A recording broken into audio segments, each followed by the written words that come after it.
All right, so we are continuing with this extra chapter that we're sort of sneaking in before chapter 1, calling it chapter 1A. Today is the second day of chapter 1A. We're still working out of your notes packets.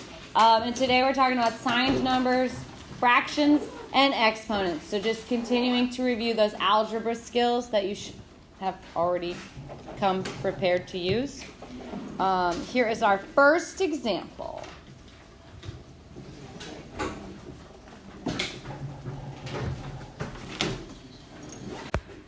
Tomorrow we're going to cover the order of operations, but one of the steps of the order of operations involves adding and subtracting.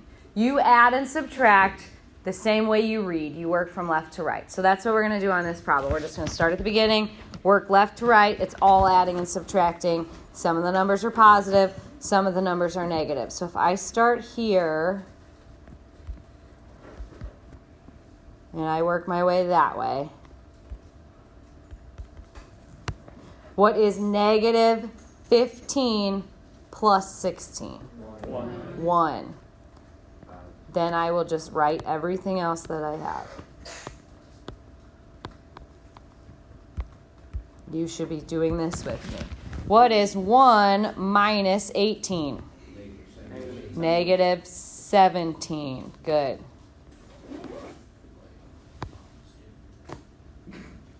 What is negative 17 plus 20?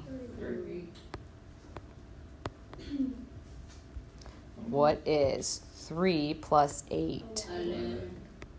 And what is 11? 7. Minus 4. 7. I'll put it up here. 7. Okay, questions so far? No.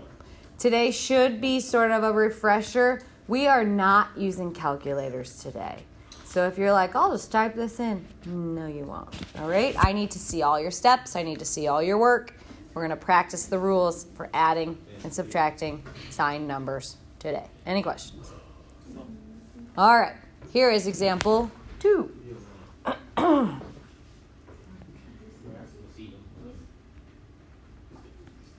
Once again, I'm just going to work from left to right.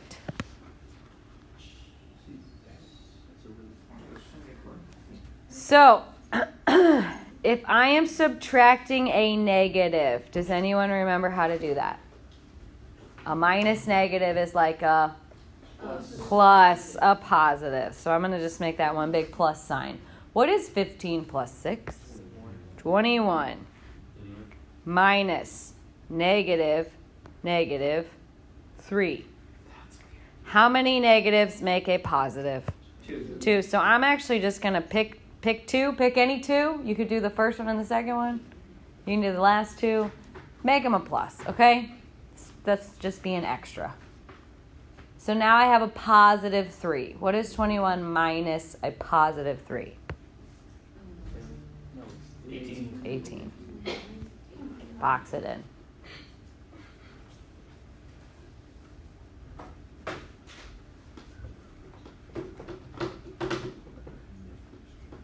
What are your questions?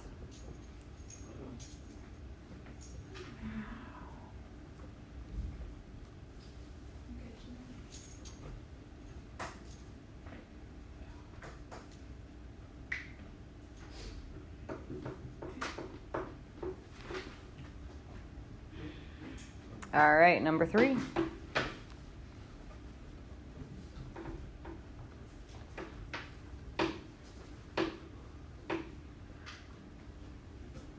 Now, on this one, we can't really just work left to right. Does anyone see why?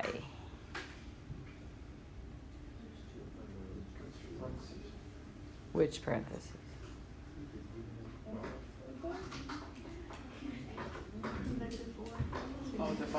Yeah, this right here, a number touching the parentheses, that's actually multiplication.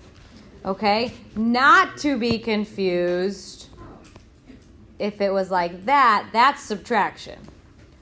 Or if it was like that, then we make it a plus sign. But if there's no sign or symbol between the 5 and the parentheses, that means multiply. So I need to start by multiplying those numbers. So you know what 5 times negative 4 is? Negative 20. All right? So I still have the 14 minus negative 2 plus sign, and then a negative 20. If you want to put parentheses to help you keep your signs straight, go for it. If you don't, that's fine too. Now I can work left to right. What is 14 minus negative 2? 16 plus negative 20. Now, a lot of people will make that 16 minus 20. If you want to clean your signs up like that, you can. Or if you just want to think, well, I'm adding two numbers, they have different signs, so I subtract them and keep the sign of the larger number. That's usually how I do it. Either way, what do you end up with for these? Negative 4. Perfect.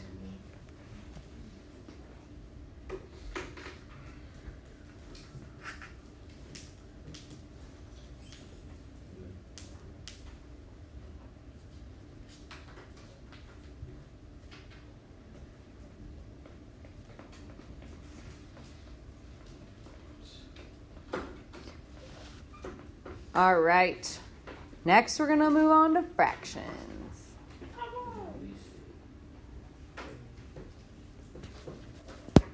All right, so when you see the word simplify, what you are doing is reducing. All right? Reducing a fraction means to divide the numerator and the denominator by the largest common factor.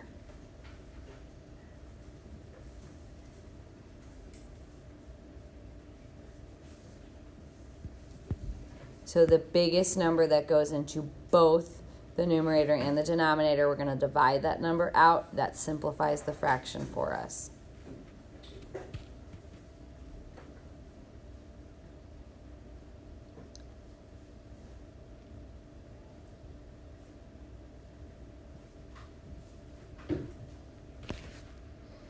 All right, next thing we're going to do with fractions, we're going to add and subtract them. Adding and subtracting fractions has a different set of rules than multiplying fractions, okay?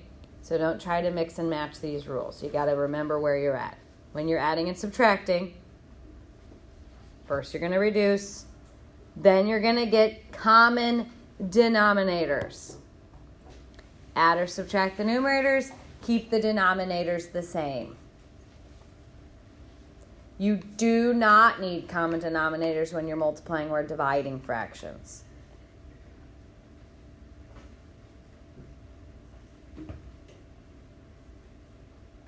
The way I like to remember that is, do you know, like, you go to your, who's a good example?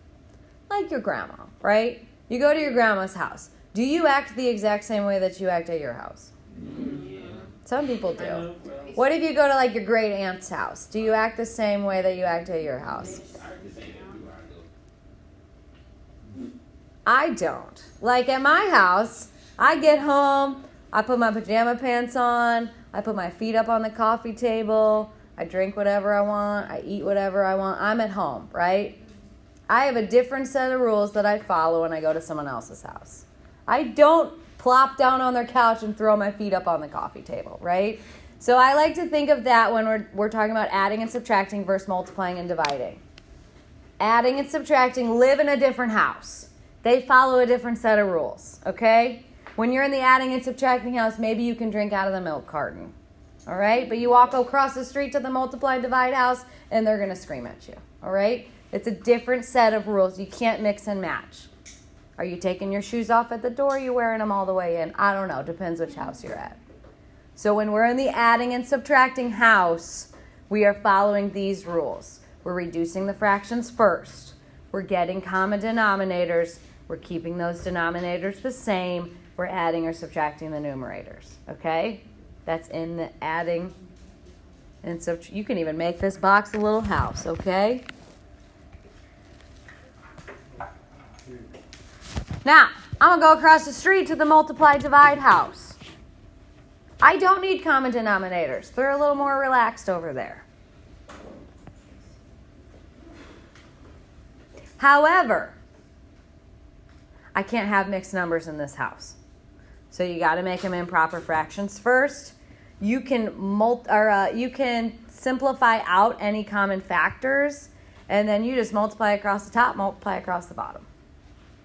Dividing fractions has one extra step. We'll talk about that a little later, but right now we're just thinking about the multiplying, okay? You cannot mix and match these rules. I see it all the time. Students will randomly get common denominators when they're multiplying. You are in the wrong house, okay? Close the milk carton, put your shoes back on, go across the street. Might be a little dramatic, but you don't need common denominators, okay? Remember which house you're at. What are your questions? By the way, the Mundans do not drink out of the milk carton. That's disgusting. There you go.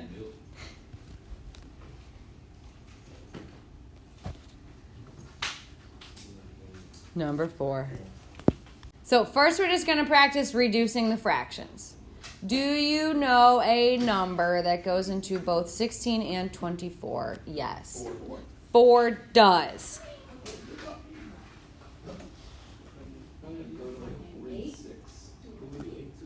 You could do 8. I am open to suggestions, so I did 4. What is 16 divided by 4? 4. What is 24 divided by 4? 6. Now, since we did not pick the largest common factor, we're going to reduce again. What's a number that goes into 4 and 6? 2. So if you simplified by dividing them both by 8 first, you would only use one step. If you pick the 4, that's fine. You're absolutely still correct. You just have to do it again. Either way, you should end up at 2/3. And if you want to sneak some equal signs just to show these are equal to 2/3. What are your questions?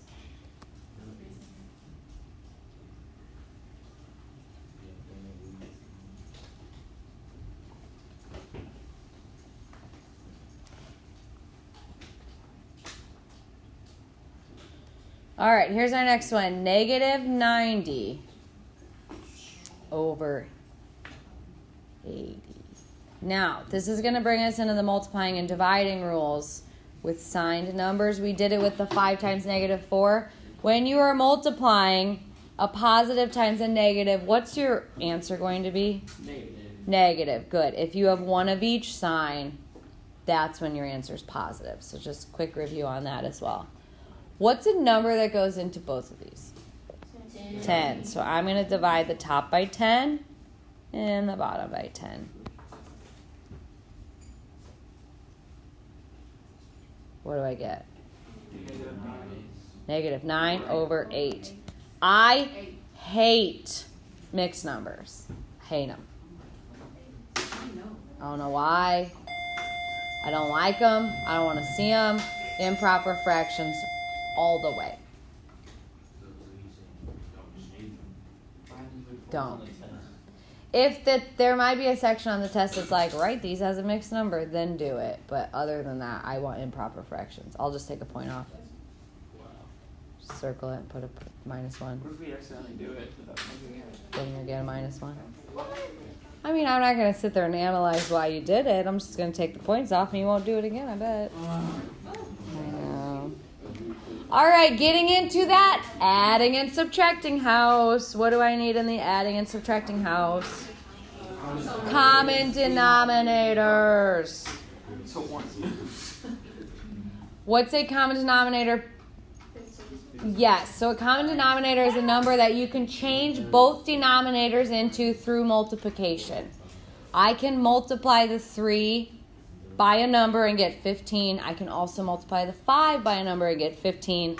That's why I'm going to do 15 as my common denominator. Now, what would you multiply 3 by to make a 15? 5. If you're multiplying the denominator by 5, you're multiplying the numerator by 5. So this is 1 times 5, which is 5 over 15. All right, how do I turn a 5 into a 15? Times 3 times 3. What? 12. 12. Okay. Perfect. Now, the denominator stays the same. I have a 15. The numerator, I'm going to do 5 minus 12. What do I get? -7. You are taking away more than you started with. You are going into the negative, okay? Some people like to write this out with a plus, 5 plus -12, and then you just remind yourself, what do I have more of, positives or negatives? You have more negatives, your answer should be negative. You just subtract the numbers, keep the sign of the larger one. Then, pause. See if you can reduce. Is there a number that goes into 7 and 15? No. There is not, besides 1, which is not helpful, so we're good. Questions? Moving right along.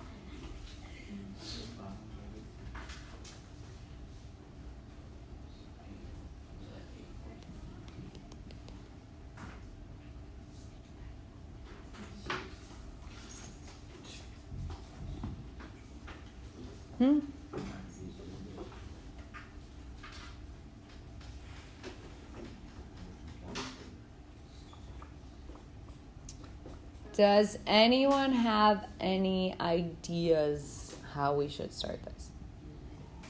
Yes. I mean common denominator. Does anyone else have any ideas? Yes. Yeah, you can do common denominators first. I'm fine with that. You go for it. You're just going to have a little more reducing at the end. I like to keep my numbers small. Work smarter, not harder. You are not wrong. Don't get upset. You are fine. I'm just going to reduce to make my life a little easier. So the 5 over 6 is just fine. 8 over 14 becomes what?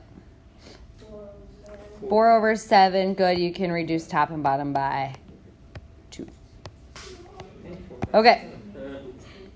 Now I need common denominators.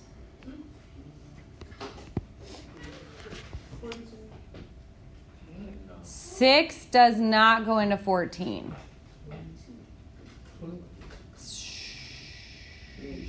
6. What's 6 times 3? 18. Okay, 7 does not. What's 6 times 4? 24. 7 does not. 6 times 5 is 30, 36. Okay, so I think 42 is all we're going to be able to do on this one.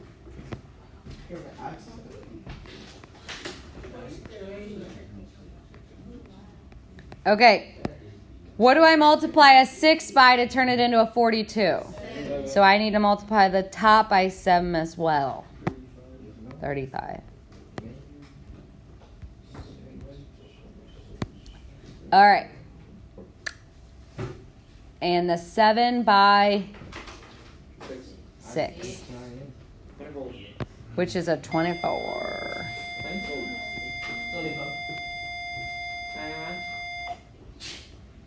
All right, what do you get when you add those together? 59 over 42. Factors common to both. Not 2, not 3. It's probably going to be it. Not 7. I think we're good. It is as simple as it's going to get. You don't need to go mixed number. Remember, improper is great. I prefer improper. Questions? That was wonderful. Okay. We're in a new house. Put your shoes back on. Walk down the street. Walk down the tree. The street. I mean, this could be a tree house. I don't know. Okay. Now, do I need common denominators? No. However, there is something you want to do before you jump right in, and that is to simplify top and bottom, okay? You can go across the equal sign, or you can go right on top of one another, okay? The 8 and the 5 are not going to reduce. The 55 and the 24 are not going to reduce. However, 5 and 55 will reduce. They're both divisible by 5. So I'm going to cross out the 5. I'm going to make it a 1. I'm going to cross out the negative 55. I'm going to make it a negative 11. Great.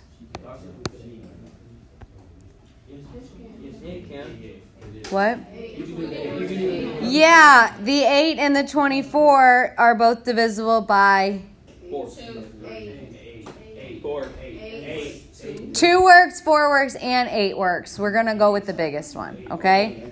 So this is going to be negative 1, positive 3. Good.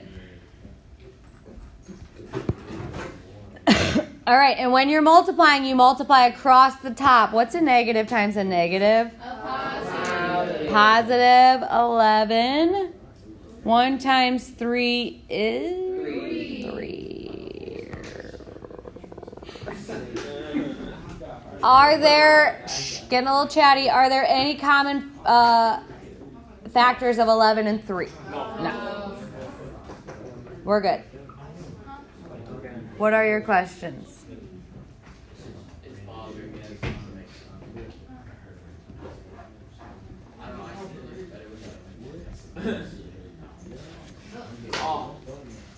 Here's some mixed numbers for you. There you go, buddy.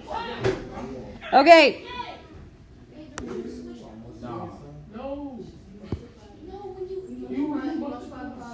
What was the idea?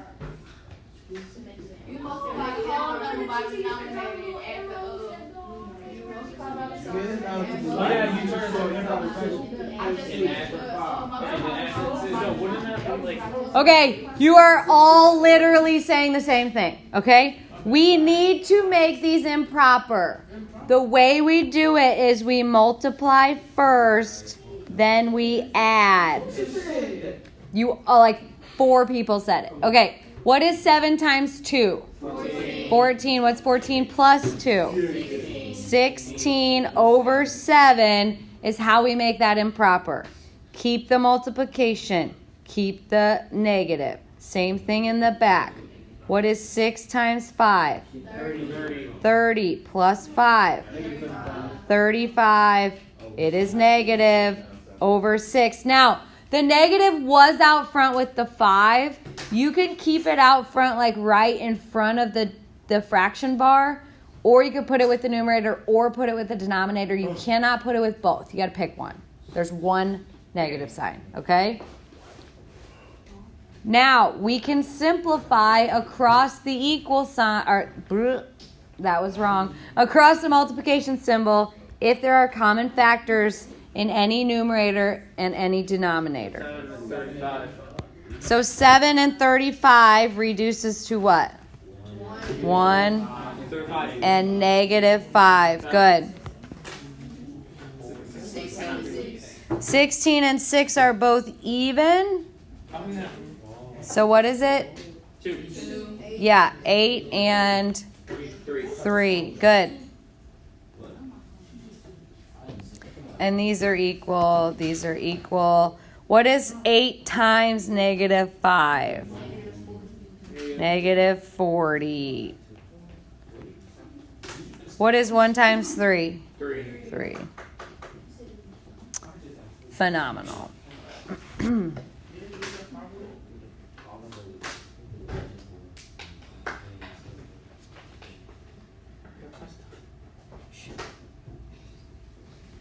Questions? All right, next we are jumping into exponents. So what does raising a number to an exponent or a power mean? Who knows? Yes. Multiplying it with itself. Yeah, we're multiplying that number by itself that many times. So the exponent tells you how many times to multiply the base by itself.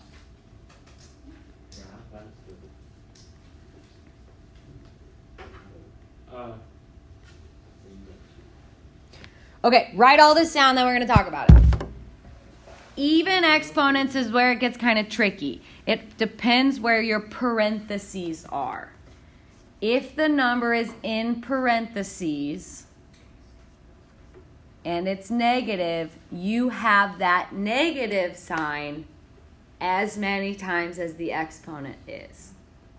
So if it's negative 3 to the second power, you have negative 3 times negative 3. You want to write that extra step in there. If this is always something you've sort of struggled with, let's add that. That is not the same as if there isn't parentheses. If there's not parentheses, you sort of deal with the negative last. You just have regular old 3 times regular old 3. If you want to put those in parentheses to sort of sort it out, you can. So if the negative is in parentheses, it's affected by the exponent. If it's not in parentheses, deal with it last. The same thing applies to an odd number as your exponent.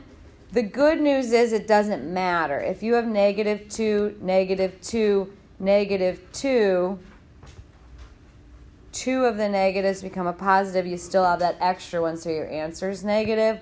Or if you're dealing with it at the end, it's still going to give you a negative. So it's not that it doesn't matter, but it doesn't matter, if that makes sense.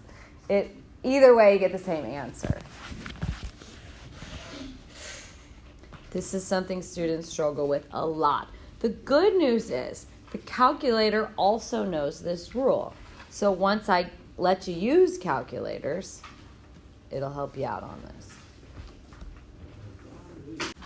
So we are on the next page of your notes. These will go quick. Is this negative 5 times negative 5, or is this negative 5 times 5? Negative 5 times negative. No. It's 5 times 5. It's 5 times 5, then you make it negative. Yeah. The only thing that is being squared is the 5. So if you want to write that out, this is negative 5 times 5. Bless you. We can use parentheses there too if you want. So what is my answer here? Negative 25. Perfect. Okay. What is 3 squared? 9. This negative is not being taken to the 4th power. So I'm just going to write it as a minus sign. I'll deal with it in my next step. What is 2 times 2 times 2 times 2? 16. It is 16. 2 times 2 is 4, times 2 is 8, times 2 is 16. If you need to write that off to the side, go for it. What is 1 times 1 times 1 times 1 times 1 times 1 times 1 times 1 times 1 times 1 times 1 times 1 times 1 times 1 times 1? 1. Very good. Thank you. Thank you for not making me do that twice. Okay, now we can just add and subtract from left to right like we were doing at the very beginning of the lesson. What is 9 minus 16? Yeah. Negative 7. Oh, yeah, negative 7. Negative 7, yes. Yeah, I don't know. No, it's just negative 7. It is negative 6. Negative 6. What are your questions? Higher root of it.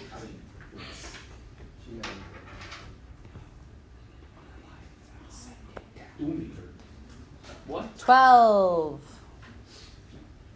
We have negative 4 in parentheses squared minus 1 squared.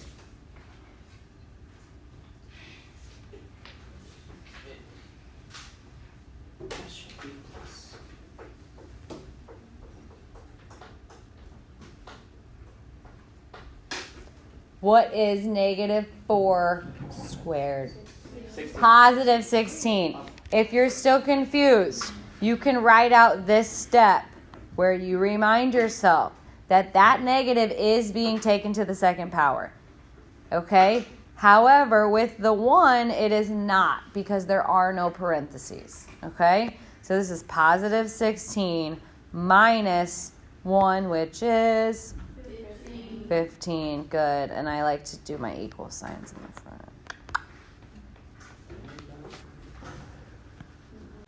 In the following problems, you will be given an expression with variables and a numerical value for each variable. The first thing you're going to do is substitute the number in for the variables. Whenever we substitute a number in for a variable, we are going to use parentheses. It's going to help us keep our signs straight and the order of operations straight. Okay? The next thing we do is simplify. These steps should already be written in your notes, so you should be good to go. Here is example 13. So if I have x squared minus 7x plus 3, and I know that x equals 4, what do you think I'm going to do?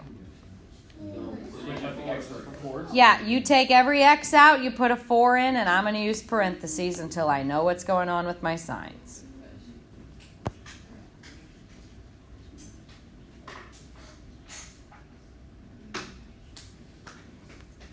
Now we evaluate. What is 4 squared?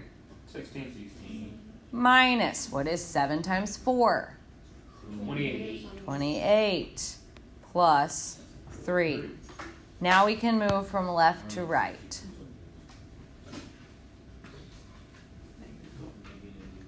16. Take away more than you have. So I'm going to end up in the negatives. Negative 12. Good. If you want, you can think of that as 16 plus negative 28. Signs are different. Subtract the numbers. Keep the sign of the larger one. Yes? You see after the 3 and in between the x, what is that supposed to be? That's telling you where the problem stops and where the value for x starts. It just helps you separate what's going on. All right, what is negative 12 plus 3? Negative 9. That is our answer. Questions?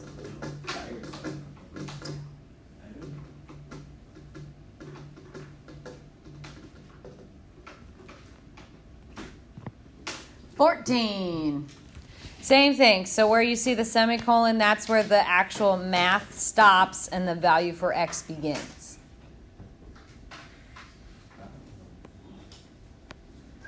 All right, so I'm going to take all the x's out, and in parentheses, I'm going to put in a what? Negative 8 squared. And absolutely correct. Since that's in parentheses, that means I have negative 8 times negative 8, which is? Negative 64. A negative times a negative. Oh, positive. Positive. That's why the parentheses will change what you're doing here. If you don't use parentheses in the second term, you might think it's 4 minus 8 too, and it's not. It's 4 times negative 8. So you got to be real careful on these. What is 4 times negative 8? Good. So you can put plus negative 32, or I actually prefer just minus 32. Same thing. Minus 6. I am going to work from left to right. What is 64 minus 32? 32. 32 minus 6. 26. 26. Perfect.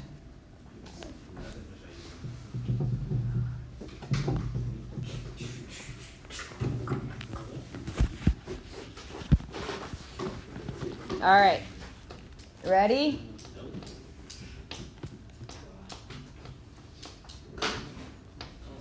Now we're going to talk about when you're translating words into actual math.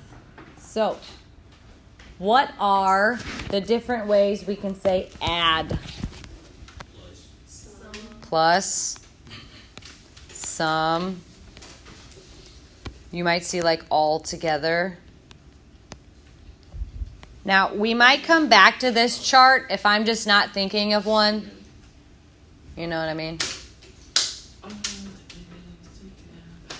Okay, subtract is the tricky one.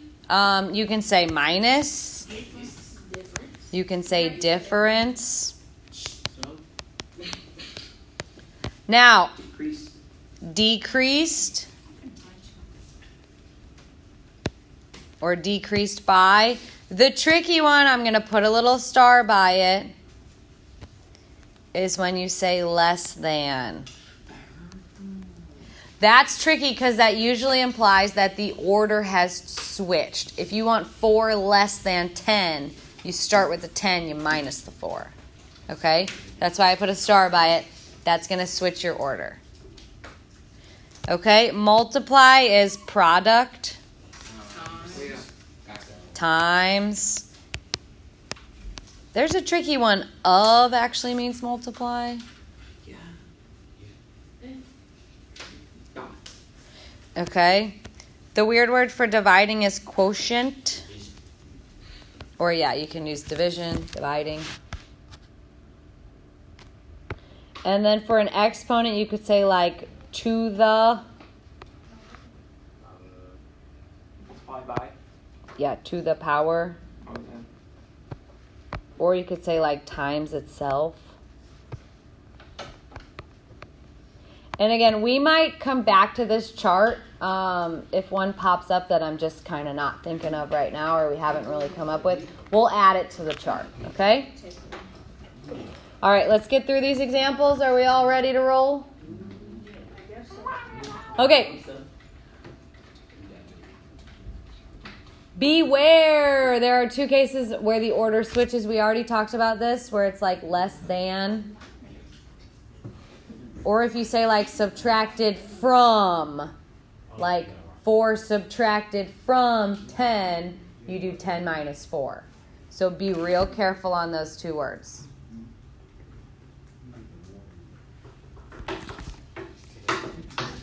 Here's an example. The sum of a number and 12. I believe the 12 is missing from your notes. Okay. Sum means add. A number. When we don't know what a number is, we use a variable in algebra class. What's everyone's favorite variable? X.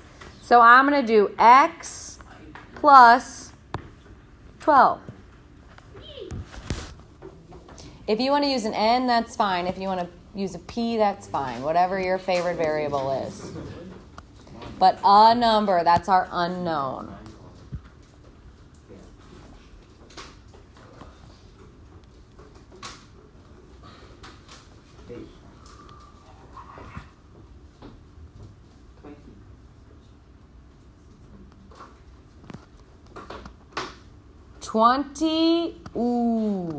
Less than triple a number. So 20 less than means minus, but that's the one with the star by it where the order is going to change. I heard someone say it. 3x minus 20. Triple a number means multiplied by 3. Okay? So triple a number, I don't know what number we're talking about, so 3 times that number. That's where I start. To get a number less than that, I subtract it from that 3x or 3n. Those are the tricky ones.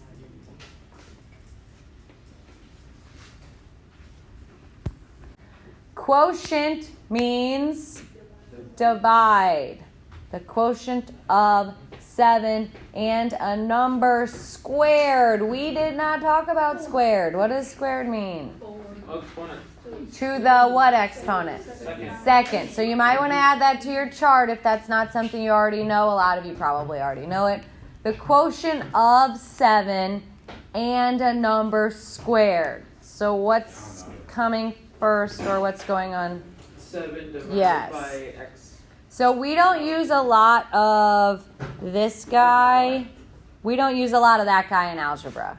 We usually write it as a fraction. So instead, I start with the 7 and a number squared. So you got to square the number within that denominator. Couldn't you use cube for exponents too? Yes, if you want to add that, you can as well. Okay, I believe this is it, right? Yeah. Okay, twice a number subtracted from 8. So where am I going to start? if it's subtracted from 8, you start with the 8. This is one of those where the order's going to change. Okay? So 8 minus and twice a number means times 2. All right, what did we learn about today? Today, I learned. Remember, we end every day with a summary. So whoever's crinkling their notes up in their binder, I'm assuming you did this on your own. Today I learned about signed numbers. We learned about exponents. We learned about fractions. We learned about expressions. We substituted numbers in. We learned a lot. Okay, so I'm just going to put etc. No, you can't write I learned a lot. I'm glad you did learn a lot, but at least, give me the bulk of the information. While you're finishing your summary, I'm going to give you your homework.